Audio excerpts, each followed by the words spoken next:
let's go north, and to Zambia we go. Now, a few years ago, all of us were talking about the story that was Zambia, one of the fastest growing economies on the African continent. Copper prices were high, and then we know what happened. There was a lot of borrowing, and it's now coming back, if you like, to bite the nation. To give us some answers in terms of what the country is trying to do to fix that problem is the Finance Minister, SITUMBEKO MUSOKOTWANE. He joins us now. Minister, it's a pleasure to have you live on CNBC Africa. I wanted to begin by characterizing the negotiations that we've been having with your different data groups. And I, of course, realize you're dealing with the Chinese and private and public in terms of that country, private sector credit. You also, of course, is there something still called the Paris Club? Yes, there's still a Paris Club. And for listeners who may not be familiar with that term, Paris Club refers to the official creditors, in other words, governments in the Western world that have lent money to countries such as ours or another country. So they're still there, and we are still with them. How are those negotiations, Minister? I just want to get a sense of the room temperature. The negotiations are going well. I think maybe just one step back, and that step is to tell you that everyone has realized that Zambia was heavily indebted, and there was a solution that was required. But then, to get to that solution, you're required to negotiate with the creditors. To negotiate with the creditors, the creditor will say, are you credible or not? And for that, you needed a referee in the name of the IMF to say, these guys are now credible, and the IMF have now said Zambia is now credible. So we agreed with them with the so-called staff level agreement. That is a mark of credibility for Zambia to be able to discuss with the creditors, being assured that the bad old ways of borrowing all over the place, that is now history. Yeah. So I noted at the beginning that you've got different types of creditors, including the Chinese. And when you read the media, the perception is always given that those negotiations perhaps might not be as warm as the negotiations with the other with the other creditor nations. How are you dealing with the issue of the Chinese crediting? How are those negotiations going?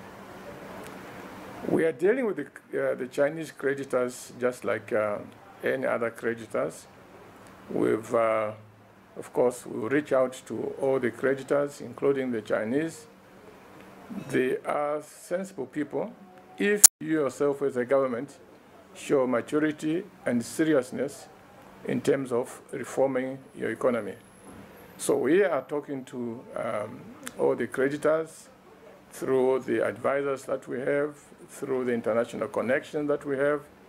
And I believe that at the end, most of these will be able to engage constructively so that Zambia comes out of this quagmire strong and be able to participate in the economic life of Africa and the rest of the world. So I'm quite confident that in the end, it will be okay.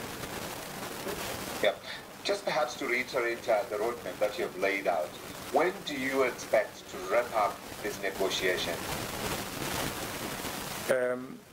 The negotiations with the IMF on the staff level agreement, that of course is behind us because it was done at the end of last year. That has now put us in a situation whereby we'll be able to discuss with the creditors. We are just making rearrangements for that now. And I'm hoping that by April, end of April, we should have been able to conclude the discussion with most of the creditors. So I think that is the roadmap for now.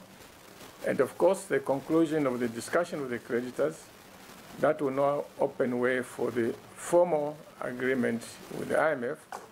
Now we've had an agreement, yes, As I said earlier on, it was an agreement to give us a stamp of approval. These guys are serious about economic reform, but the actual agreement that is now going to put money on the table, we expect that to be done around May, June, thereabout roughly. Have you done your numbers in terms of how much you need from the IMF? Well, what is happening now is when a country is debt unsustainable, there's an exercise that is conducted called a debt sustainability analysis. In very simple terms, the debt sustainability analysis asks the question, given the basics of what this country has in terms of the economy, what amount of money is sustainable for them to be paying to service those debts? And given what you say is what they can pay and what they are actually paying, can we subtract and see what is required in terms of treating the debt so that it can be sustainable? So that is what is being done, and at the end of that exercise, we are all convening around those numbers so that the debt relief that we provided, it is something that is close to or equal to what is sustainable without us defaulting. So those numbers will be out very soon, and we'll see how we pick it up from there. Certainly hope that I will be able to join you and you can share those numbers with us and the justification for some of those numbers. But I wanted to ask one little question around your relations with the creditors. Are there any negotiations that you would say are perhaps a little sticky and others that are moving a little faster than the others? The actual negotiations have not yet started, but as I said earlier on, I think there's very good will realizing that this government wants to undertake reform. This government wants to push the economy to higher levels. We've talked about our targets to increase copper production from less than 1 million tons now to more than 3 million tons in the next 10 years. This will bring in a lot of business opportunities. Some of these creditors that we have, these are business partners for many years. So they all have the interest of making sure that the economy of Zambia comes back to normal, so that they can do even better business now and in future than before. Yeah, I'm certain also that the rest of Africa is looking to a stronger and better Zambia in terms of economic performance, because we know, of course, what the country used to be, the biggest copper producer in Africa, usurped now by your neighbor, the Democratic Republic of the Congo. I wanted to give you an opportunity to talk a little bit more about the economic situation on the ground in Zambia in 2022 and what measures the government is taking to try to make sure that as we see a recovery in these commodity prices, in particular the price of copper and the other metals, Zambia is able to take advantage of it while, of course, sorting out the debt side of things. Yes, thank you very much. Of course, we are coming out of a situation where the economy has been very hard, dragged backwards by the issue of debt. And then the very recent years, COVID also contributed to that. But going forward, that's why we are there, finding exactly where we are going to resolve that debt. Our intention now is to ramp up production in every aspect of the economy. I spoke about the need to, spoke about our intention to raise copper production. I also connected with that our vision to add more value to copper. And in a sense, we are lucky in Zambia because this metal that we produce, copper, it is at the core of what the world is looking forward to in terms of getting to a greener economy. As the economy of the world move away from the internal combustion engines towards electrical motors, Zambia and other copper producers will play a vital role of that. Just yesterday, I had the German ambassador's team here, and I was urging them to say, look, the Germans have car assembling plants in South Africa, BMW, Mercedes-Benz, Volkswagen, and all these are saying the next 10 years, electric cars. Now, why don't we bring these companies, BMW, Mercedes-Benz, VW, into Zambia, make those electric motors here, and then ship those electric motors into South Africa to feed your plants, because surely this will be very competitive for these German companies, instead of sending copper from Zambia to Germany, do whatever it is, and then send it to Africa. So these are the kind of opportunities that we are trying to speak out to the rest of the world, so that they take advantages to push their industry, but in the process also making the Zambia economy to grow, create jobs, and this is an example of what we are talking about.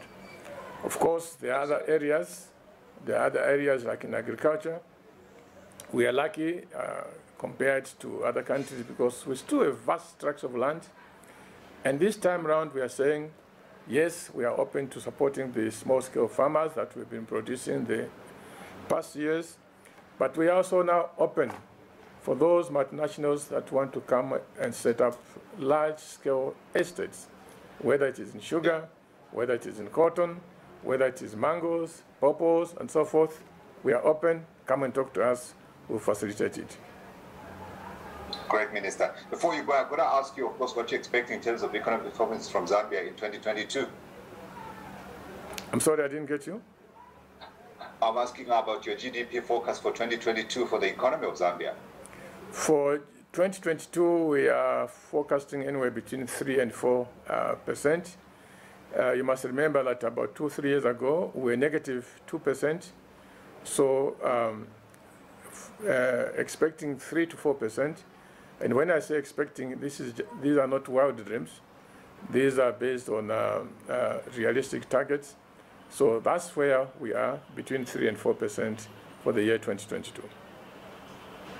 Minister, all the best in your work to turn around the economy of Zambia. It's a country that I follow closely, those numbers that I'm very well familiar with, having covered the economy for many, many years indeed. And I certainly hope that we continue now talking about the positive growth that is the story of Zambia. Thank you, sir.